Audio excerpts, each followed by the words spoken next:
करुणालयं नमामि भगवत्पादं शङ्करं लोकशङ्करं शङ्करं शङ्कराचार्यं केशवं बादरायणं सूत्रभाष्यकृतौ वन्दे भगवन्तौ पुनः पुनः ईश्वरो गुरुरात्मेति मूर्तिभेदविभागिने व्योमवद्व्याप्तदेहाय दक्षिणामूर्तये नमः।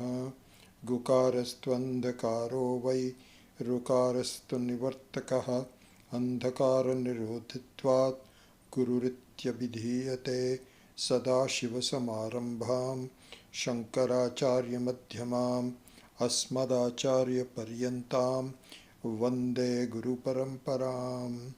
ॐ सहना भवतु सहनौ भुनक्तु सह वीर्यङ्करवावहै तेजस्विनावधीतमस्तु मा विद्विषावहै।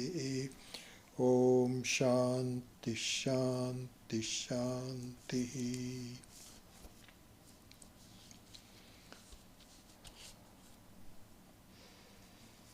So the concepts that we are covering is that our issues in life, our problems in life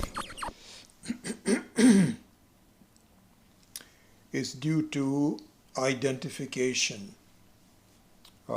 with our current expression in life, body-mind expression, and the ways to remove it. How do you de-identify with it?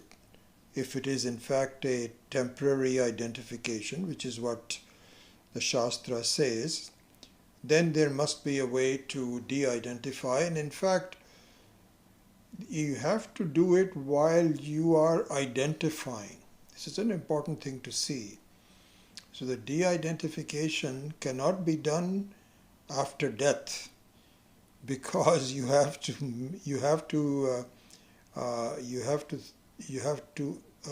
reverse the process of identification, which requires thinking. And if you are gone, then there is no thoughts. That identification will continue on in another form or the other. So really speaking, the issues and problems of life have to be solved while you are alive. And any kind of a thinking that I should just I can't do it here, we'll have to do it later, is simply postponing. You're kicking the ball down and not really confronting it. So it has to be done in this life itself. Of course, you have to be prepared for it. This is what we are learning to do.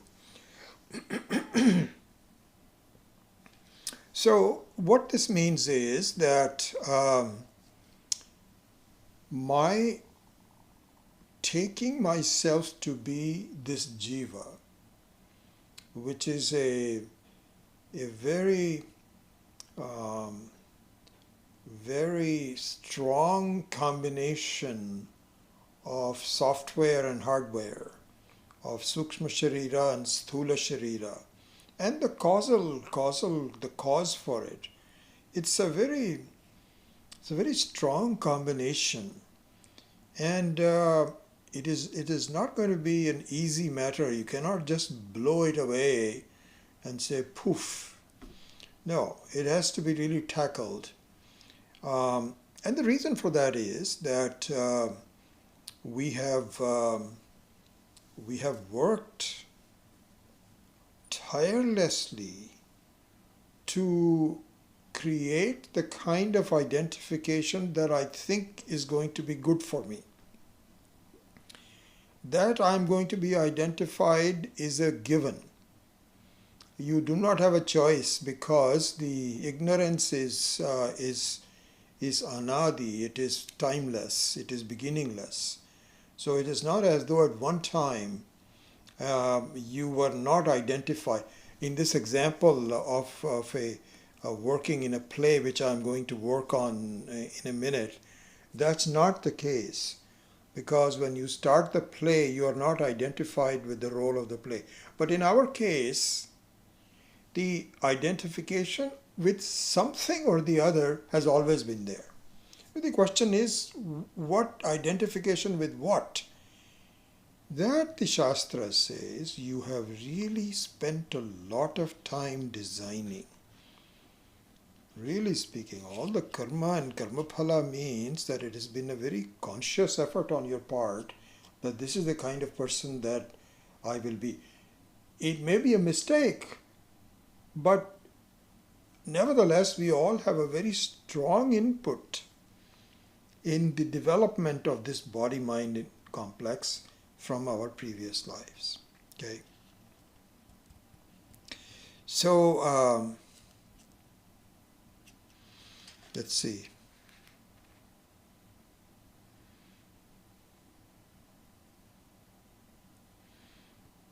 Yeah. So this is the situation. So we are identified, and now we are told that you do need to de-identify with it. So just this morning, I believe it was, yesterday or morning, I got an email from a student who had a question regarding this whole process.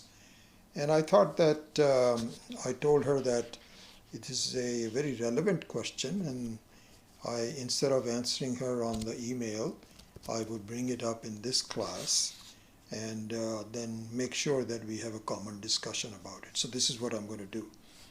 So I won't tell you who the person is. Some of her friends will probably identify, and I don't mind. In fact, you know what I'm going to. One thing I'm thinking of, based on this question and others that you have sent to me, I would very much like to encourage you that after each class, and in the chat window, we don't really have enough time. I find that most of the questions are not there. You may have some in your mind, either they have not been formulated yet, or you don't have time to write it, and it's too quick for me to end the class, whatever.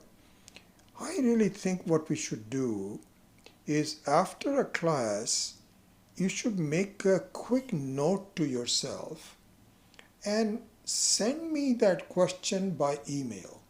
I think that'll work a lot better. There you can spend some time expressing yourself, and either I can, if it is a kind of a personal question, then I will not share it with anybody. I'll just send it back to you on an email. But if it's a general question and you don't mind, I will bring it up in the class next time. And you can also tell me whether you want me to reveal your name or not. If you don't mind it, you'll say that's okay, no problems. This question, there's nothing private about it. But nevertheless, since I didn't discuss it with her, I won't tell her who sent it to me. Anyway, so she writes the following. I just make a copy of it. She said, she started by giving me some very good news. She said, I would like to share with you that with Ishvara's blessings, my daughter gave birth to a baby girl on Gita Jayanti. Both mother and baby are doing fine. So wonderful to know that. I think of this dilemma often, she writes. We cultivate identification with the kids or in the kids. Your name is this, you are a girl, you are this and you are that. Day-to-day vyavahara transactions could not be possible without this. True. However, with the study of Vedanta, if prarabdha is favorable, we realize that we need to lose different types of identification we have acquired over the years to reach the truth. True. So it seems that we start out in the wrong direction and then try to turn back. Can you share your thoughts on this at your convenience? That's the question. Good question.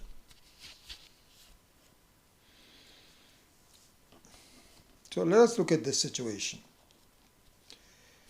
And I think probably I was thinking about it, and this is why I think if you send me a question, it'll give me a chance to sort of see what is the best example I can think of that would address that question. That may not be possible in the quick chat window. I will try to do my best, but sometimes it might be better to let me have a minute to kind of think about it. So in answering this question, I was thinking the best way to do that is to give you the analogy of someone who is preparing to act in a play. And just to kind of improve the parallelism of our situation in life and the play, I would say that is a play you have been waiting to play it. You wanted to do it. You prepared for it. You auditioned for it. And you got the role. And it's an important role. It's not a side role, but it's an important role in the play. This is what you're doing. That's exactly what our situation is in life. That in the previous life, we have really been designing, with the help of Ishvara, what kind of a play we want to participate in this life. Limited, it has a beginning, it has an end, just like a play, it has a beginning and an end. Very similar to that. But the similarity is that both of them are really desired by you. You really want to do that. You're preparing for it. Now, one thing I would introduce is, and this is an example. It's not a perfect. It's not exemplified. Suppose in a play you have some problems. In fact, we can exaggerate it to make a point. Suppose you are playing the role of a battered woman at the hands of an abusive husband. This is the play. Okay? And because you do so well and you are well rewarded for it, you don't mind doing it again and again. There are 2 shows a day and you keep doing it. You've kind of gotten used to it. One day, however, as it might happen in the case of, I don't know if it happens in the case of the play, I know it happens in the case of musicians. I am told that in many cases the musicians do some intoxication before the concert. It just loosens up their mind a little bit. But playing music is different than playing in a play. So supposing before a play, you decided to get some drinks or, I don't know, marijuana or some other kind of strong drugs, which messes up with your mind. And the way it messes up with your mind, and this is what I was saying, that this is different than our situation because we have always been intoxicated by Maya Shakti. We did not begin. But in this particular example, let's say you began to get intoxicated on that particular day. It messes up your mind. And on that day, while you're playing a role of a battered woman, you kind of got upset. Why am I doing this? Why is this guy hitting me? Even though, I've done this before, but I don't like this. So somehow you react to it and you do things which is not part of the script. You might even slap him back. And of course the directors and producers are watching this and saying, this is not part of the script. What is she doing? But somehow you're over intoxicated and you feel like, I don't want to take this anymore. So in doing this, what's happened is that the intoxication has blurred your swarupa with yourself. You don't know who you are. Because what you are is a very consummate actor who's well rewarded for the roles that you play. You're doing well, you've got a loving husband at home, children, there's no problem, there's no abuse. You've forgotten that. Somehow the role has just taken over and it becomes intolerable. So at this point in time, there are some options. So consider all this very, very structurally. I was thinking about this when I was just preparing for this class. So there are some options. And when this happens, when you have done something which is against the very script of the play, unexpected, and people don't know what to do now. If one option is that if the right occasion arises, the curtains can be drawn. Because sometimes there are curtains several times that are drawn for you to change your costumes and all that. So they might just say, drop the curtain, you can, wave at the crowd or something, and the crowd feels that, we'll be back. Then you can talk to this person and say, what did you do? What came over you? And you can say, I don't feel like doing this today. And it's very possible that the person who is talking to you can smell the alcohol or some other drug, marijuana or whatever drug, and say, aha, so that is what you're doing. Okay, so one option is to just stop the play. Stop the play. Your role is, a lot of people will be disappointed, and you're not trusted to make a reasonable effort to go on with it. And so the director can say, stop it. It's a big loss to me, but I can't take this anymore because I don't want to make a spectacle out of it. This is one option. The other option is that the person who smelled the alcohol in your breath says, listen, I know this is not you. You're intoxicated. So have a strong cup of coffee right now. We'll make the interval a little longer. You're going to be okay. Please, this is just a play. And now detoxicate yourself. And I assure you it'll be okay. Try. I know your tendency is there. Is that okay? Can you play on this? You might agree, yes, this is the case. So now the second option is that the play resumes.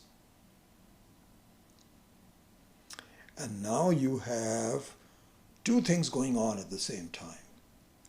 One is some memories of your bad behavior, the blows on your face by an abusive husband in the play still on, but the intoxication is going down and your awareness of who you really are increases. And somehow you get on with it and you save the day. Okay, so this is the example. Now,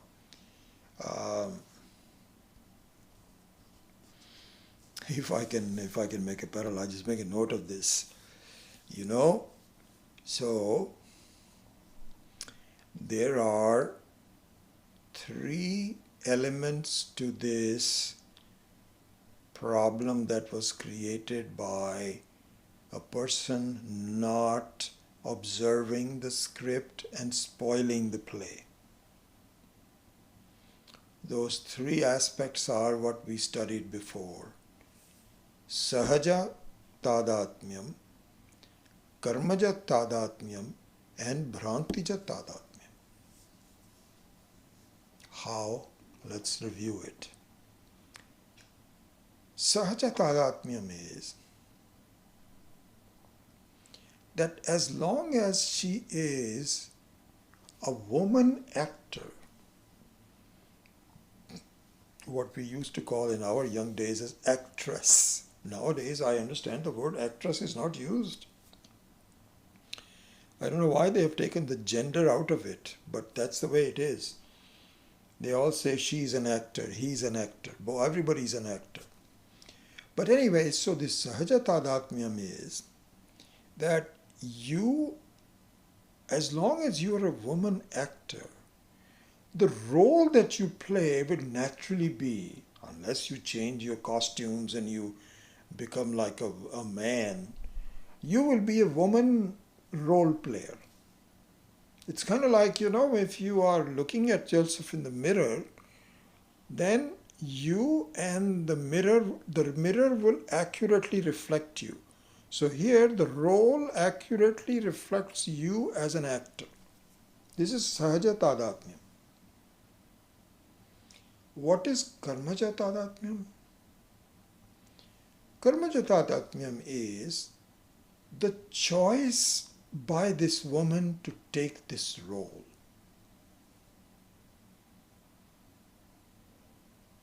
Yeah.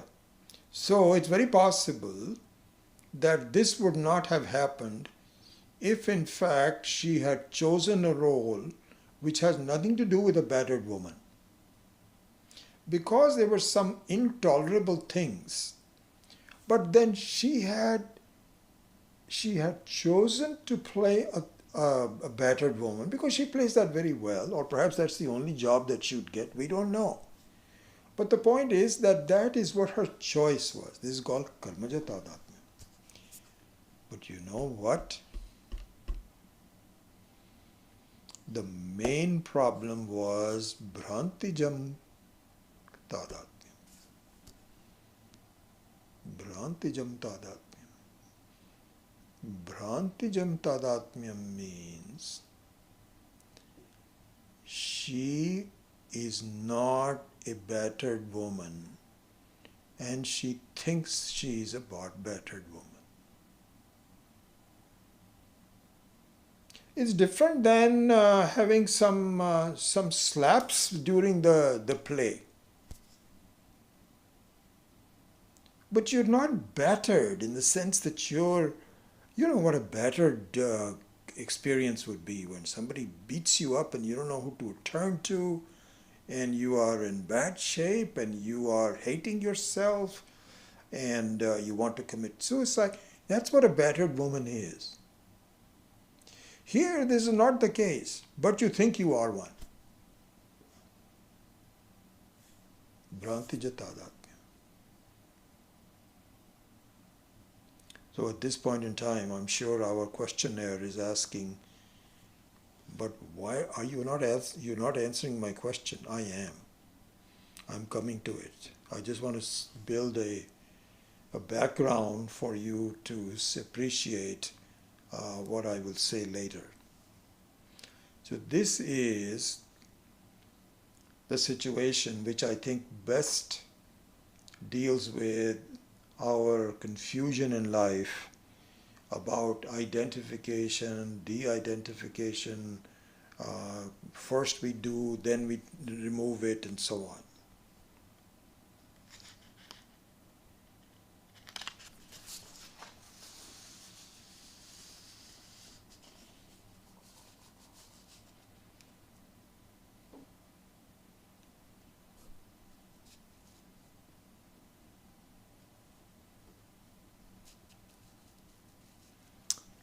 All right, now let me give you another example to validate that this example that I took is not out of, it is very relevant. It's not irrelevant, it is very relevant. This is exactly the message that our Shastra gives.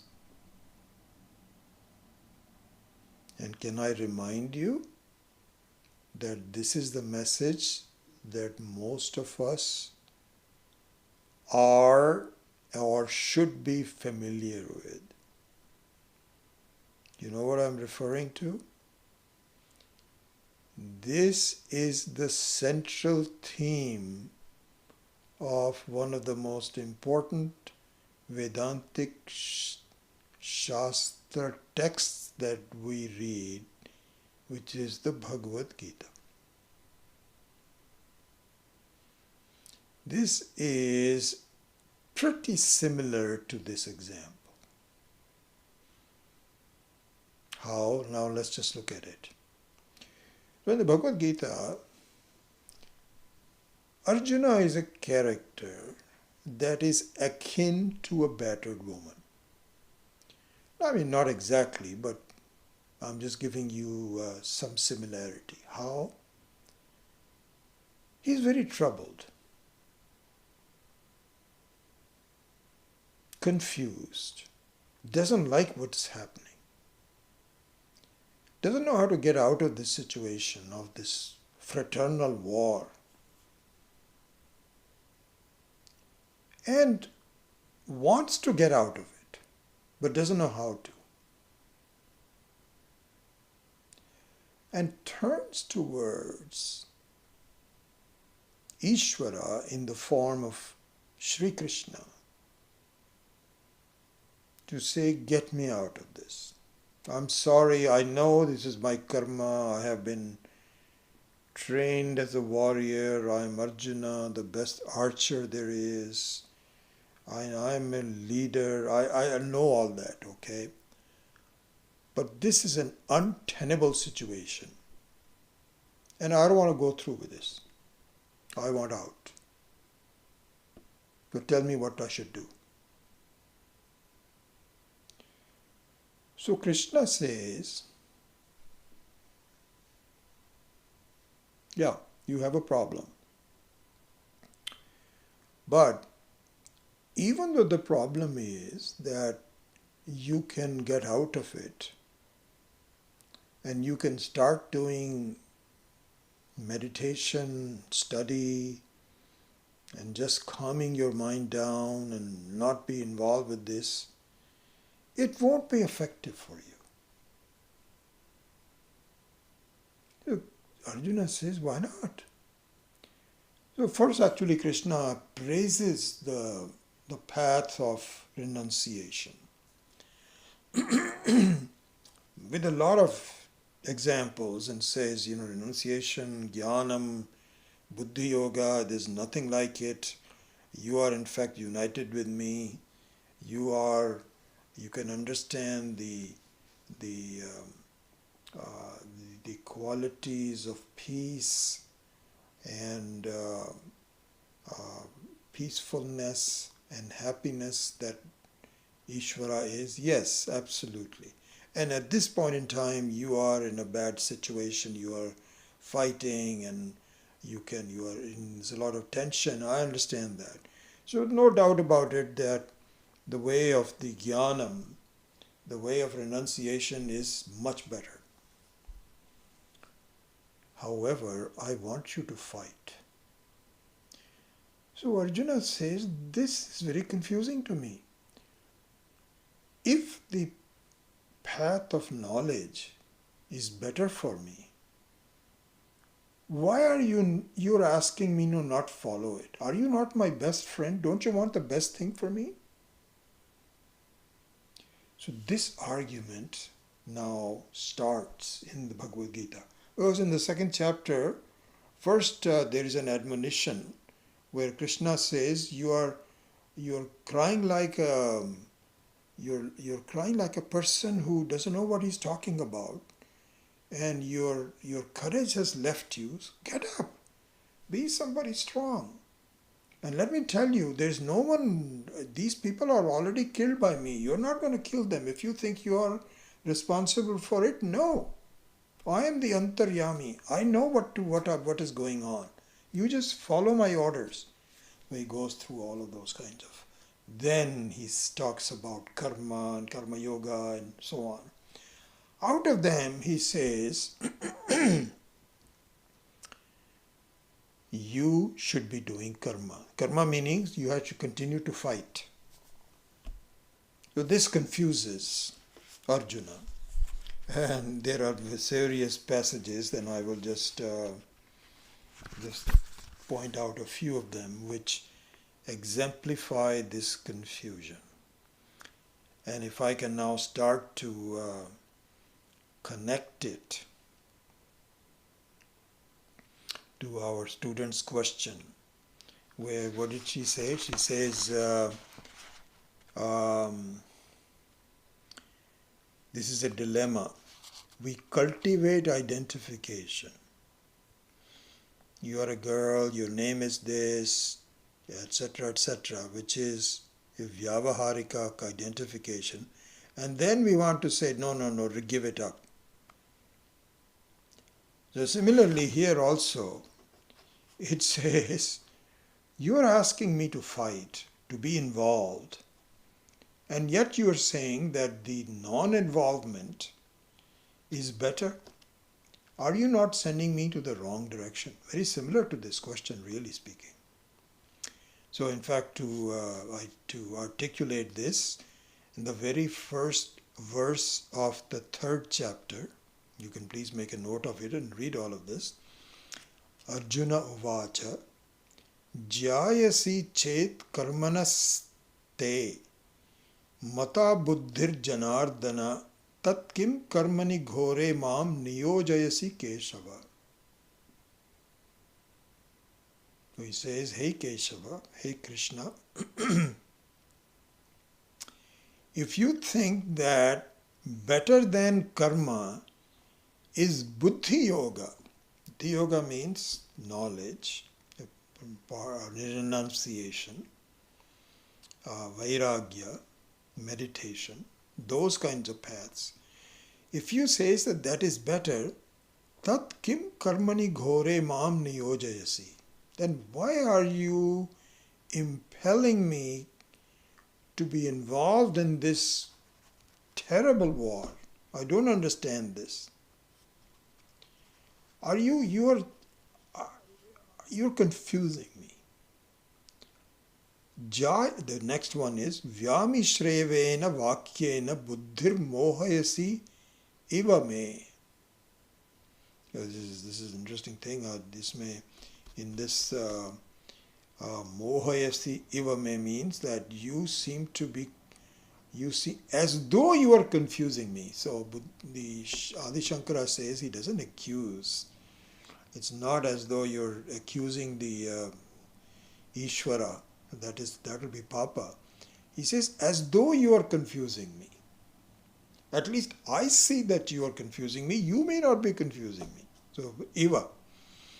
Vyamishrevena vakyena buddhim mohayasi iva me tat ekam vada nishchitya yena shreyo aham apnuyam. He says, please be very clear about it and tell me one thing that I should do. Either I should do this or I should do that. You are giving me options and then you are giving me some instructions and so on. It seems to confuse me. So, in answer to that, Shri Bhagavan Uvacha Lokesmin Dvividha Nishtha Pura Prokta Mayanagha Jnana Yogena Sankhyanam Karma Yogena Yoginam. Krishna starts to answer it that there are 2 ways to solve this problem. The problem that you're having. There are 2 ways to do it. One is Jnana Yoga and one is Karma Yoga. So he starts with it and he says, okay, are you with me so far? Arjuna says, okay. And then he goes into, I won't go into all the details, otherwise I'll be teaching Bhagavad Gita. So then he says, after all this, in fact, I'll tell you what the conclusion is, but just a couple of more instances. So in the still in the 3rd chapter, verse number 30. So it's kind of like now he's summarizing.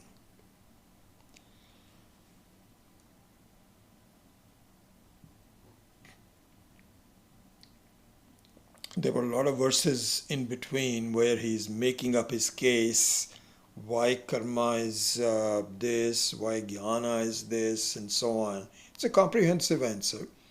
But now he's summarizing. On the 30th verse, he says, Mai sarvani karmani sanyasya adhyatma chetasa nirashir nirmamo bhutva yudhyasva vigata jvaraha.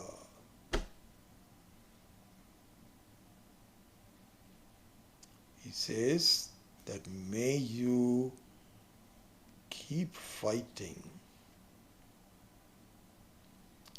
with a vigata jvaraha.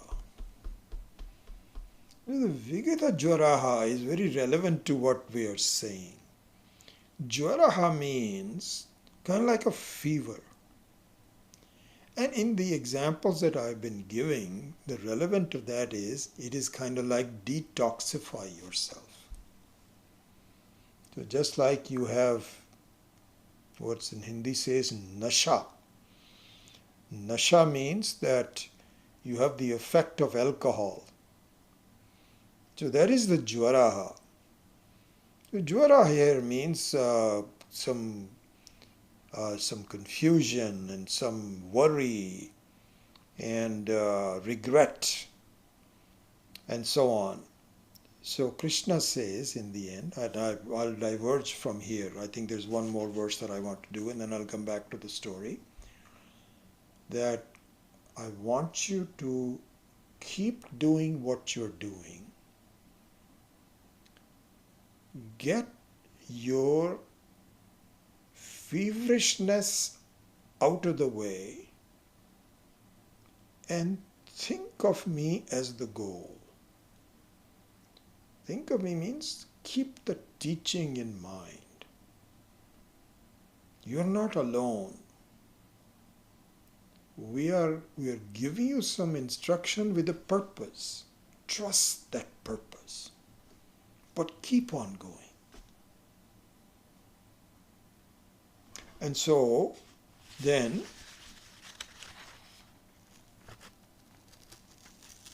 again, as you know in the Bhagavad Gita, this is an interesting thing, that Arjuna is not totally convinced. He's not completely educated. He's not ready to give up. So in the beginning of the 5th chapter, first verse, it says, Arjuna uvacha sanyasam karmanam Krishna punaryogam cha shamsasi yachreya etayo ekam bruhet tanme bruhi sunishchitam. So he says, I am still confused. Out of these two things, which is sannyasam and karma, again you are saying yoga is, you are praising yoga. So I am not sure how you are doing that, why you are doing that. And so he points this out, and in the answer to this, as a final answer, Krishna replies with the beginning. It's not, I won't go to the whole thing. Second verse of the 5th chapter.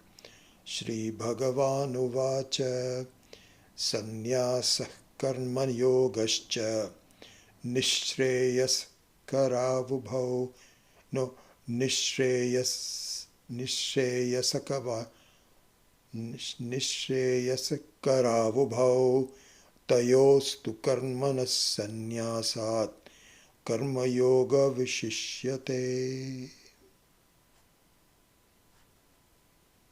And goes on further. So he's saying, and this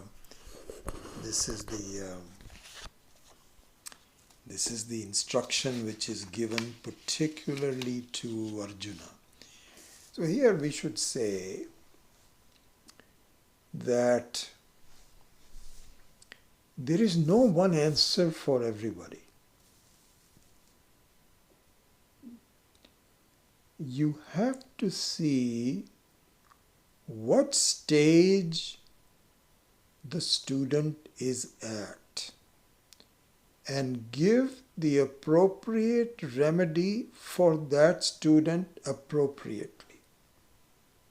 It's very much like if you are a very, very well qualified person doing some very advanced mathematics, then the problems that you will be given to solve will be totally different compared to someone who is having problems in dividing 12 by 4. Like a second or third grader. They're totally different.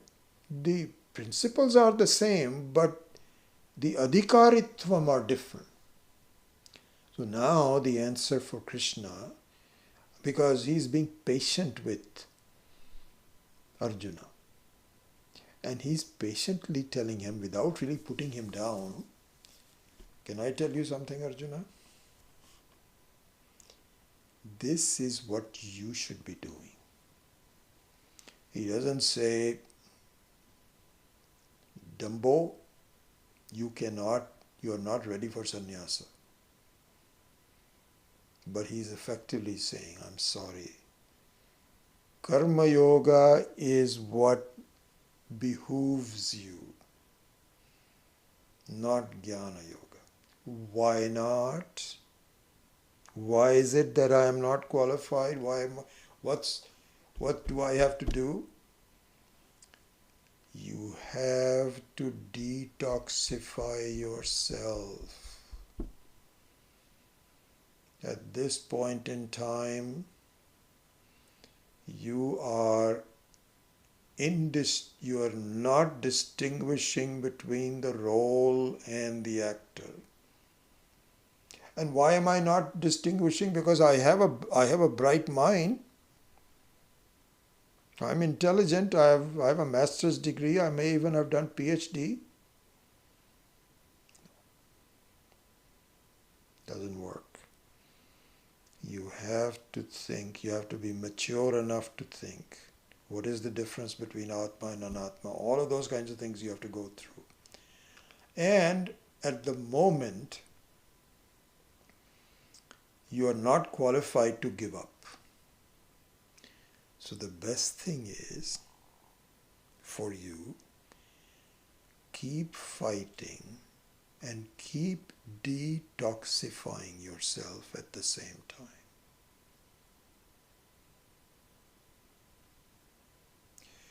So, I can answer now. We can go back to the question that the student had asked. There should be no confusion. No confusion, because if you have to ask, why am I being asked to identify with this new situation of having a granddaughter when I have to de-identify with her? That question by itself means you are not ready yet for the final answer. If you see that as a conflict, as a dilemma, as she put it, it is very clear you should go on with identifying, increasing the identification, whatever is required to do, while at the same time studying the de-identification. You are still intoxicated by the Maya Shakti. You're not clear yet about the fact that a person can never be identified in the swarupa of a person. Can never be done.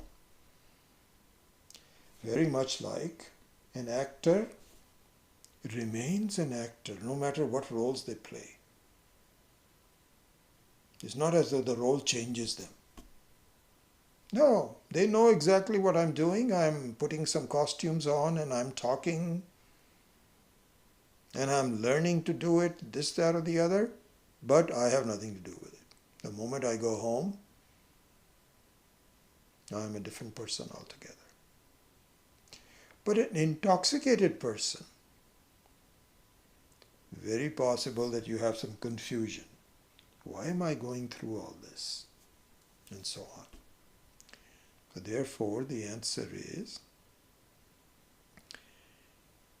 that instead of, so now we can just explore some ramifications of the various options and so on.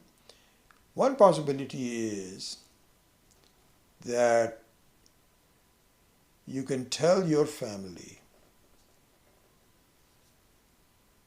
let's say your daughter gave birth to a child and she called you up and excitedly and says, "Mom, I'm very happy to tell you you are a grandmother today." And you say, "Oh, interesting, fine, thank you. I am just very busy now.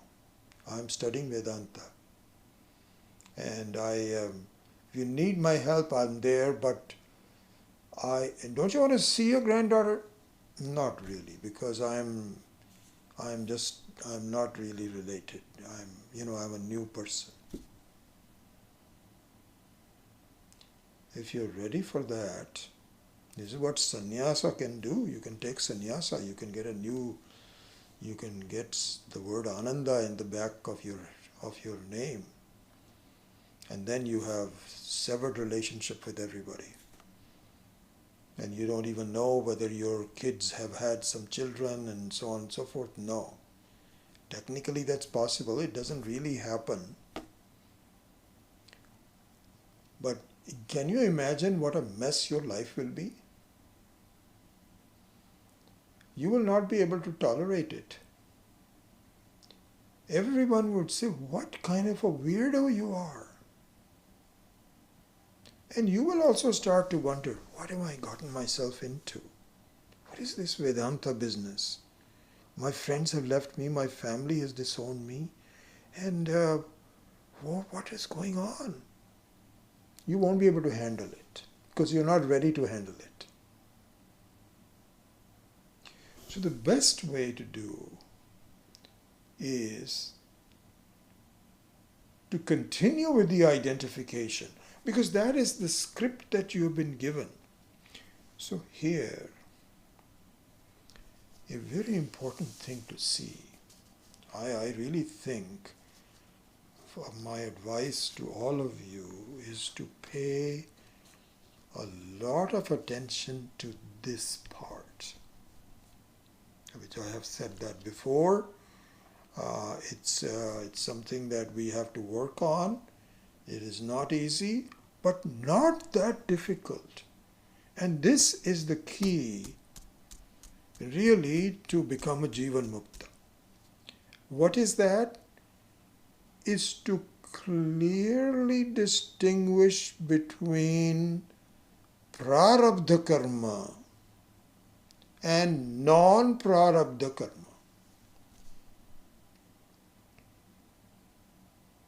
Clearly distinguish. It's not that difficult. Prarabdha karma, just to amplify that part,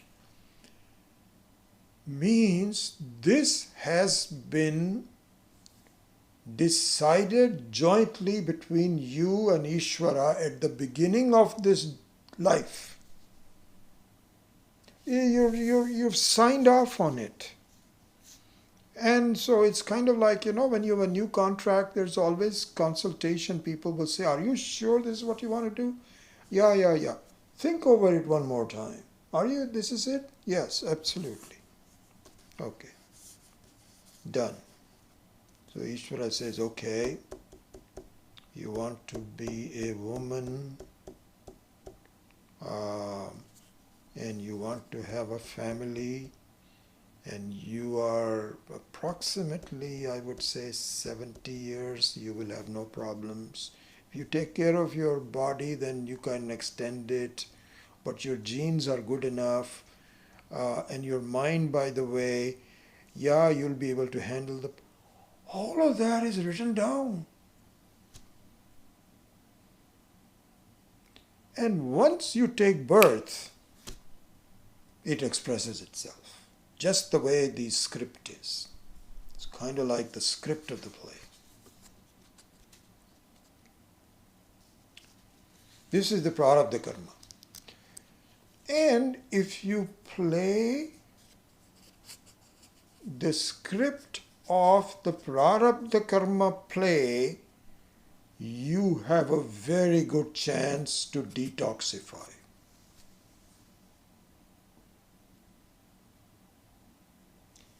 The reverse of that is, if you don't know what's going on, that's another thing, because then the confusion continues. You build a brand new play for the next life.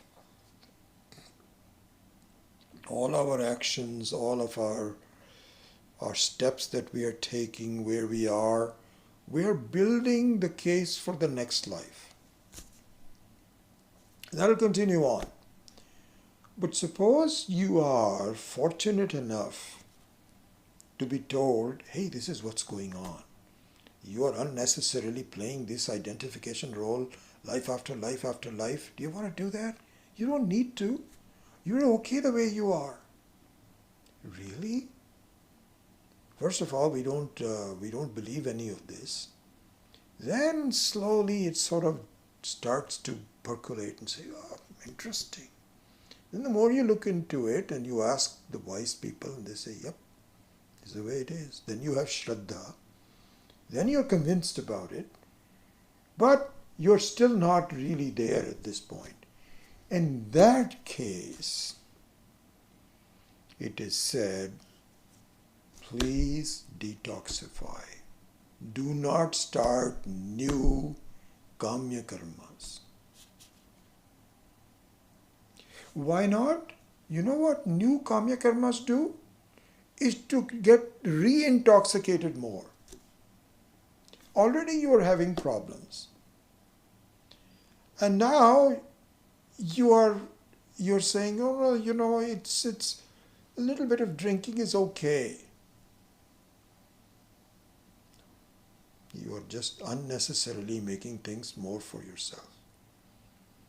So this distinction between prarabdha karma and kamya karma is very key in my view. You should get off of the kamya karma as soon as possible. It might take you a little while. You may have to join Alcoholics Anonymous because you feel like drinking. Somebody offers you something. I'm just giving you that example. So it may be that it takes you some while to not to go through all of that. But this is what you need to do. So therefore, in summary, what we will say is, you recognize that family life, your relationship to your family, your welcoming a child and so on, is all scripted according to prarabdha karma. There is absolutely no reason to shy away from it. But while you are participating, keep the thought that you are somebody different, alive. This was the so this is exactly what it says on the 5th chapter, I think it was, isn't it? No, the 30th chapter 3, number 30.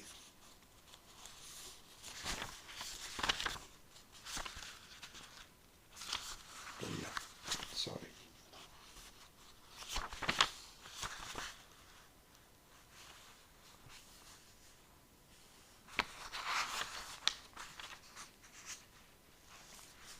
This is what it says. We saw that. Mai sarvani karmani sanyasya adhyatma chetasa nirashir nirmamo bhutva yudhyasva vigata jvaraha. Beautiful verse, important verse.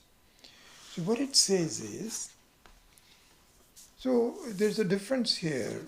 One is, we just said that all the prarabdha karmas should be gone through. Identification should be gone through. So the question is, if you have a grandchild and you love the grandchild, you want to spend time with it, and so on, should I just keep on doing it? Then where is the detoxification?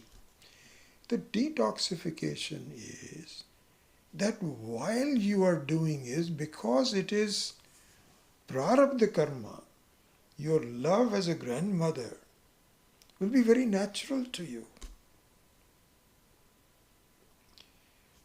Just recently I was, as you know, blessed with a granddaughter of my own, number 3, 10 months. Yesterday she turned 10. And it's a love of our lives, really. To see her crawl and to eat solid foods. Oh, yesterday was funny. It was so interesting. So my son sent me a video on FaceTime, or just he sent a video from San Francisco. And he was very proud. This is like a month ago. That Sanya, the name of my granddaughter, she climbed over a low bench. So this was the first time for her. She's been crawling very nicely for the last few months, but this time she climbed over kind of like a step. And Manoj was very happy. He says, "Wow, look at this." So a couple of weeks ago, Sanya came to our home, and we have a multi-story home. We have 3 stories. We have a garage level, then the main level, and which is where I'm sitting here, and then we have our bedrooms, master bedroom, etc. upstairs, 17 steps. So I started to reason that if she can go 1 step without falling, she knows how to do it. She puts her knee up on one and pulls the other leg up. It was very impressive. Why can't she go to multiple steps? So I told everyone, I think I'm going to get her to climb all the 17 steps. And my son also said, my daughter-in-law, my wife, no, that's not possible. She won't be able to do it. So I said, let me try it. Do you know what? I helped her do it without touching her. All I wanted to make sure that she doesn't fall down. She went through all 17 steps, and there were some tricks involved. My daughter-in-law Pratima said that if you give her an attractive toy on the 4th or 5th one, then she'll make a goal of it, and that's exactly what happened. She did it. Everybody was just amazed. This young one, 9 months old, was able to climb 17 steps. I enjoyed it so much. I mean, I can't wait to see her, and we have FaceTime with her. This is a joy of our life. But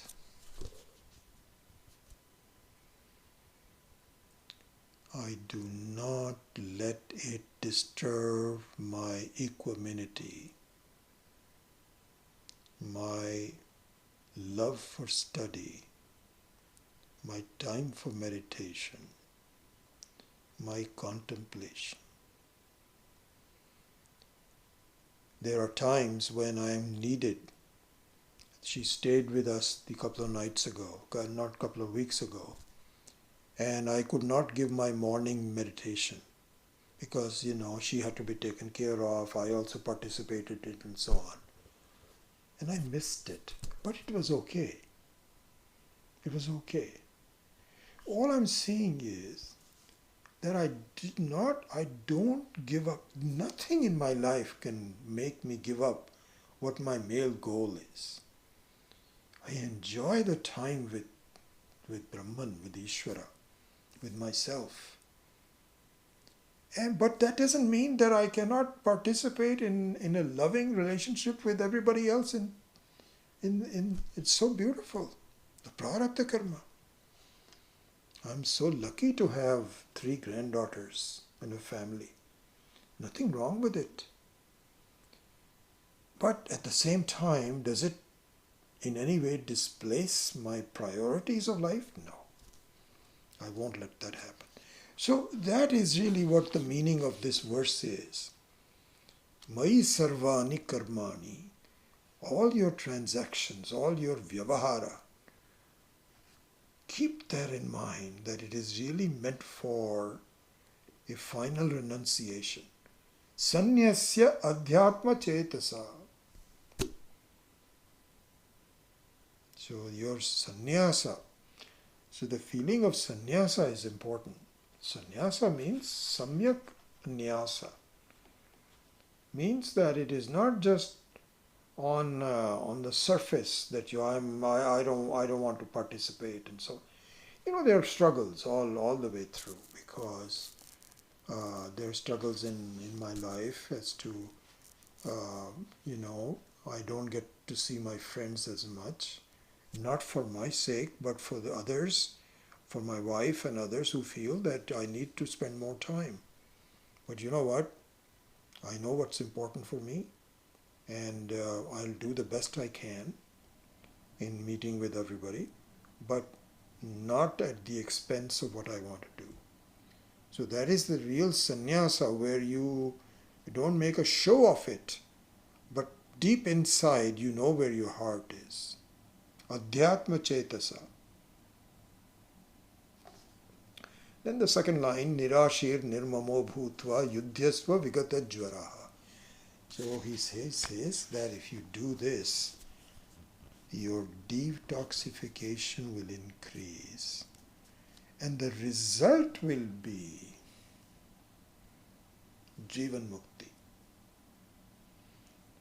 Jivan Mukti means everything looks like a play. It does not affect your own swarupa.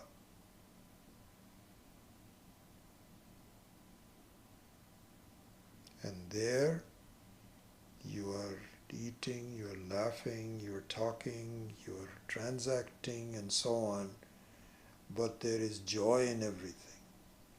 Why? Because the presence of your own swarupa, which is Ishvara, which is Brahman, is never away from you. That is you. So therefore, we made a whole class out of it. I wasn't planning to spend that much time, but I think the question sort of triggered a more detailed response. And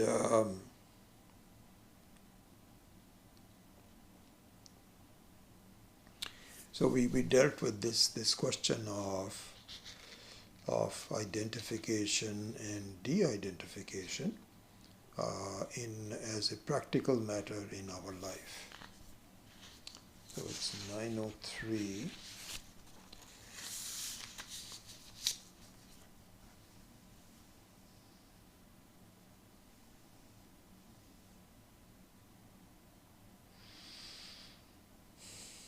I think what I will do is what I was planning to do before this question had come up was to, as you know, for the last last class, we had gone into the elements of Panchakosha Viveka, and so what Atma is not. And we were going to go into a more positive treatment of what Atma is. And so that is the topic that we will take up next, and I think I will not take it up until next week. However, there is one interesting example of looking for the Atma,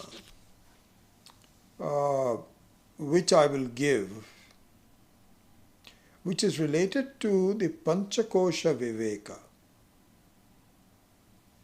Okay, so it's just a very short example, and I think it'll just take a few minutes, and then we're done. This class will be done.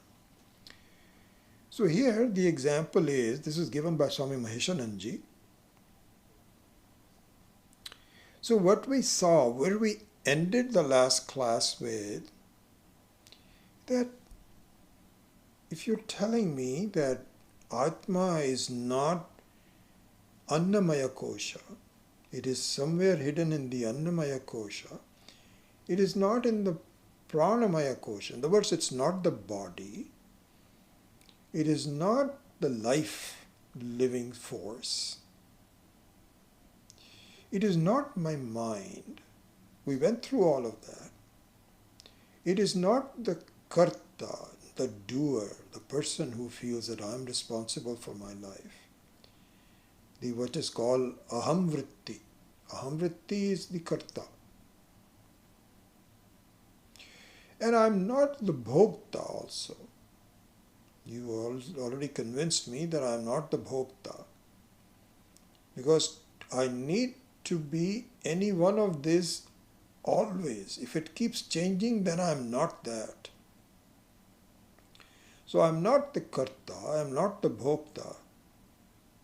Then where else would I find it? There is nothing else that I need to look at. I don't understand. Where else would Atma be?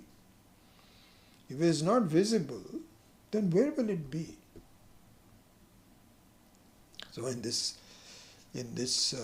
beginning of that, Swami Maheshananji had given this example. He says, suppose, excuse me,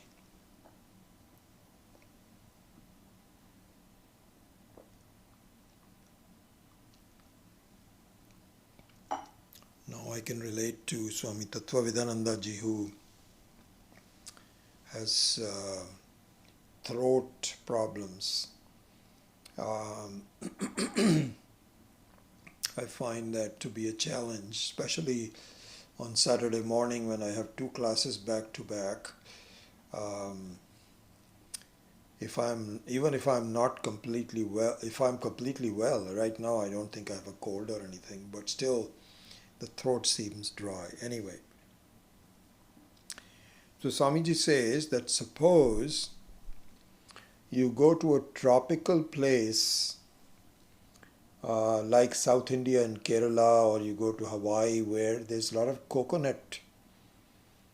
So everybody says, if you go to Kerala, then you must go to and have coconut water. And this is the thing, these days everything is packaged in the local grocery store, and you have so many, that's the new fashion these days, is coconut water. And all you have to do is to open the can and you drink it. But that's just packaged coconut water. But if you want to go someplace and everybody says, hey, like for example, this happened to me when I was in Punjab, and I went to college in Bihar, and I had not gone to the south or to Bombay or to any of these coastal areas. And people had said that you must have coconut water. Very nice. So you tell somebody, please, I want some coconut water. So the person can give you a coconut. This is not a ripe coconut. This is one of those green coconuts where the water is still there and it's very It's not ripe. It's not the brownish outside. And so now you feel that's not water.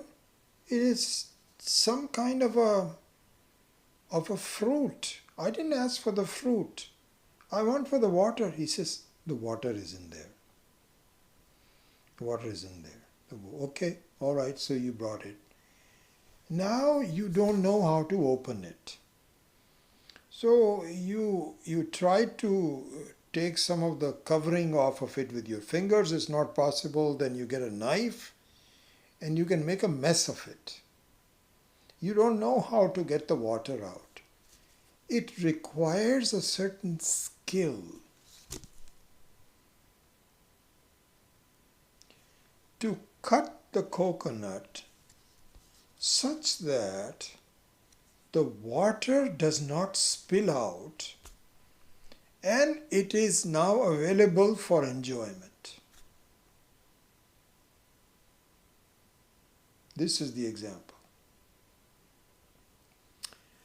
So there are elements to this example. One element of the example is that the water that you want is not visible. It is actually protected, as though it is covered up. Number one, this is one element to it. The other element to that is that it requires certain skill to extract the water from the coconut. Swami Maheshananji says, you know what? And whatever he says, it is not his own thinking. You see, he is completely connected with the all the acharyas, very well read. His mastery of Shastra is just, I have not seen anyone with that. His examples, his quotations, his mantras, and so on. If we ever study the Rudram, which we will sooner or later, I will actually go through on his references to the other, how the connections are from, just like, for example, Brahma Sutra is a compendium of all of the Upanishad. Rudram, the commentary on Rudram by Swami Maheshananji, is a compendium of all of the Shastric mantras that relate to it. So when he says this, then I have to look at it with a lot of Shraddha. He says the looking for Atma is like looking for coconut water. How? Those two elements become relevant. One is that it is so well covered up that it is not visible. This is where the Panchakoshas come. Secondly, it requires a certain skill to see it.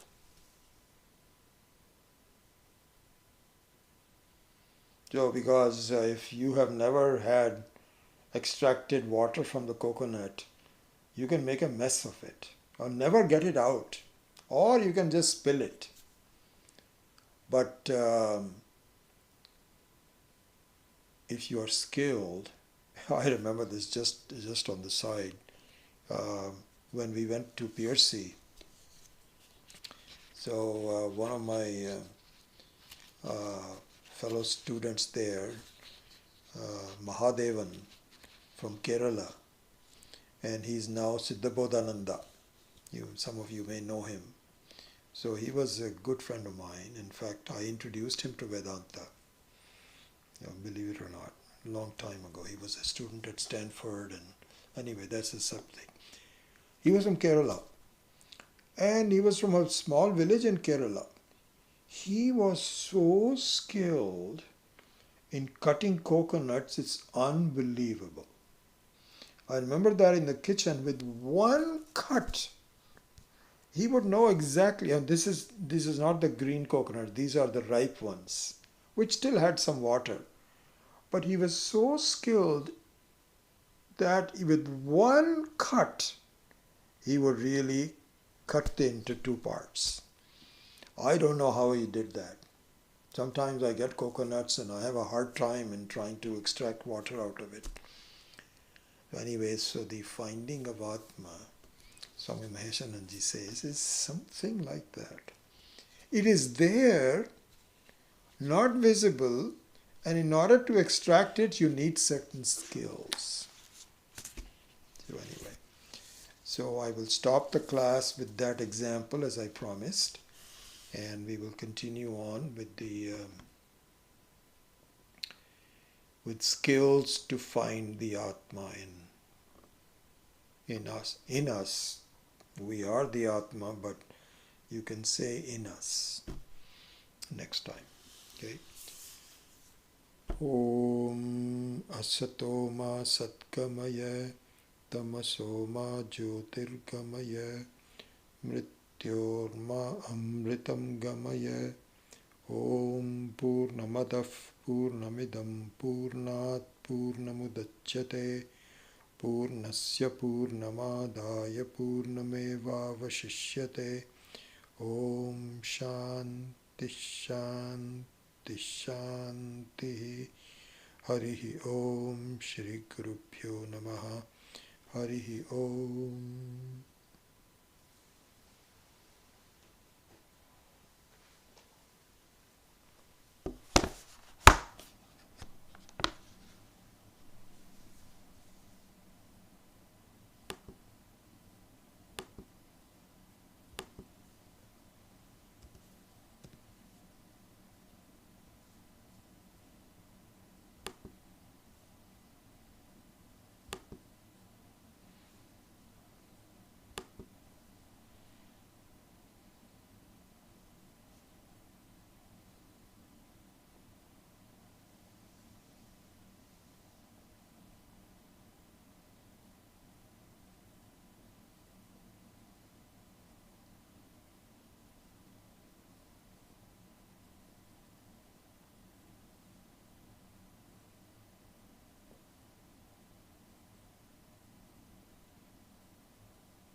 Arvind Taylor, he says, how does it relate to chapter 13, verse 22? Let me go to it so I can read it to see which one you mean.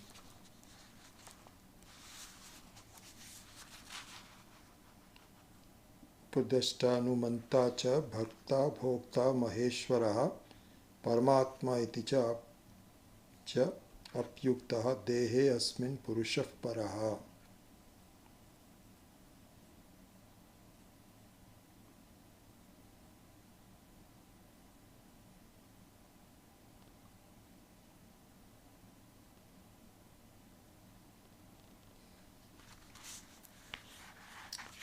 So you're saying, how does it relate to?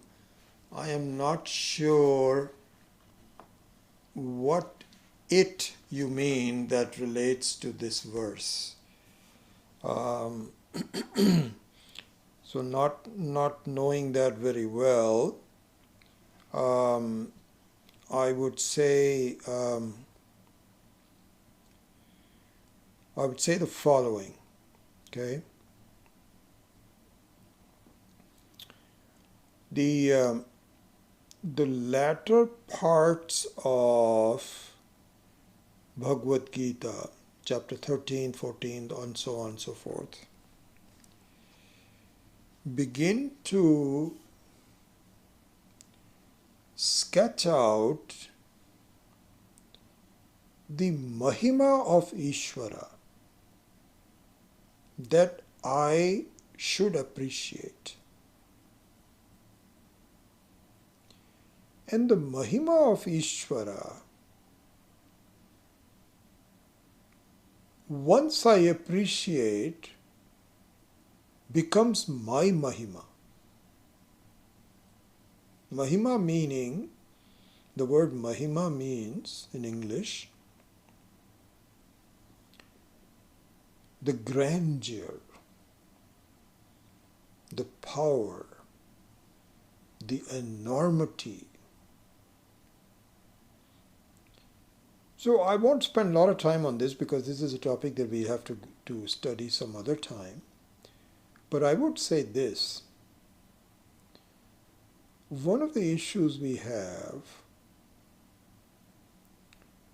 about understanding our reality, ourself, and so on, that we do not appreciate the Mahima of Ishvara which can be mine.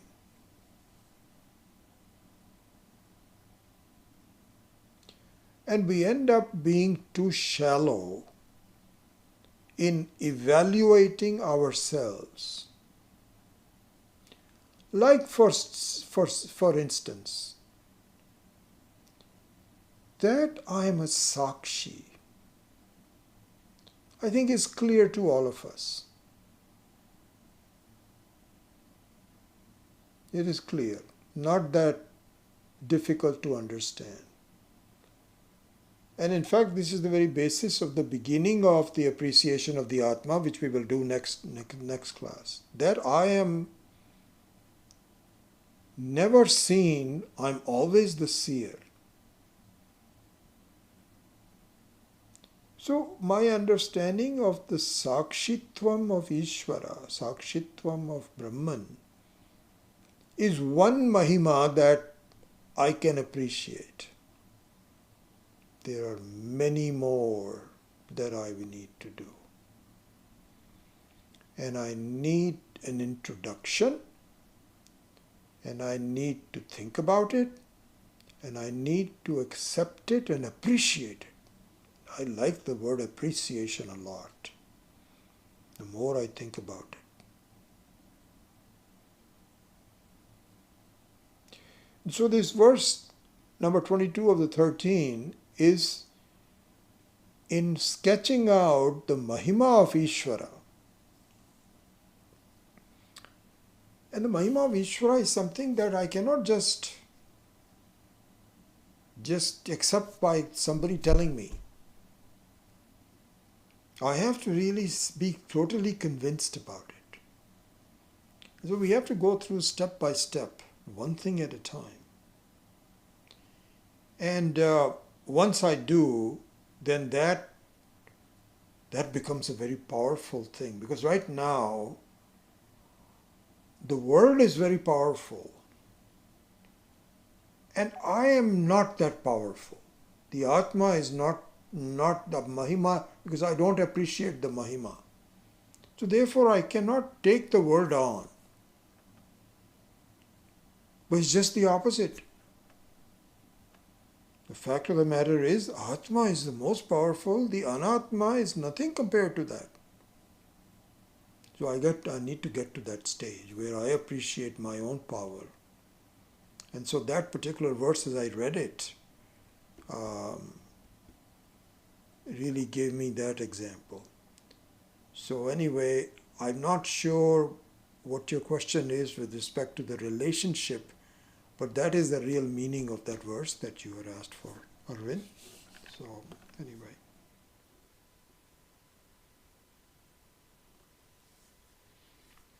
So let me close off by reiterating that I would really like to hear from you in terms of your questions. I think that's one of the things I find in this online classes. I don't get to interact with you.